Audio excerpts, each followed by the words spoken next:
পবিত্র মাহে রমজান উপলক্ষে মানবিকতার হাত বাড়িয়ে দিয়েছে আলহাজ ইসাক নূর ফাউন্ডেশনের উদ্যোগে প্রতি বছরের ন্যায় চট্টগ্রাম নগরীর ৮ মহল্লা ও ৯ নম্বর ওয়ার্ড উত্তর পাহাড়তলী সুবিধা বঞ্চিত ১৫০০ জন অসহায় মানুষের মাঝে ইফতার ও সেহরি সামগ্রী বিতরণ কার্যক্রম সফলভাবে সম্পন্ন হয়েছে।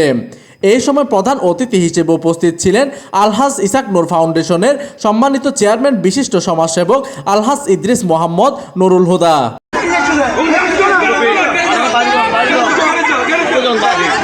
এছাড়াও অনুষ্ঠানটির পুরো আয়োজনে সার্বিক ব্যবস্থাপনায় ছিলেন ইসাক নূর ফাউন্ডেশনের প্রতিষ্ঠাতা ও ব্যবস্থাপনা পরিচালক এবং ৯ নম্বর ওয়ার্ডের কাউন্সিলর পদপ্রার্থী SM জিয়াউল হুদা শাহরিয়ার জিয়া। এই সময় তিনি গণমাধ্যমকে বলেন, আমি শাহরিয়ার জিয়া, আমি ৯ নম্বর ওয়ার্ডের আগামী দিনে আপনাদের দোয়া প্রার্থী, যাতে আল্লাহ রাব্বুল আলামিন আপনাদের সেবক হিসেবে আমাকে কবুল করেন।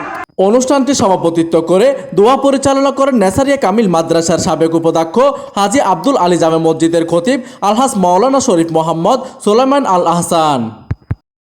আমাদের দোয়া কবুল করে আল্লাহ এই ইফতারি বন্টনের সুন্নতকে আল্লাহ সুন্নত হিসেবে কবুল করে। প্রতিনিধি কামরুল হাসানের তথ্য ও পাঠানো চিত্রে ডেস্ক নিউজ, দিগন্তের বার্তা 24, চট্টগ্রাম।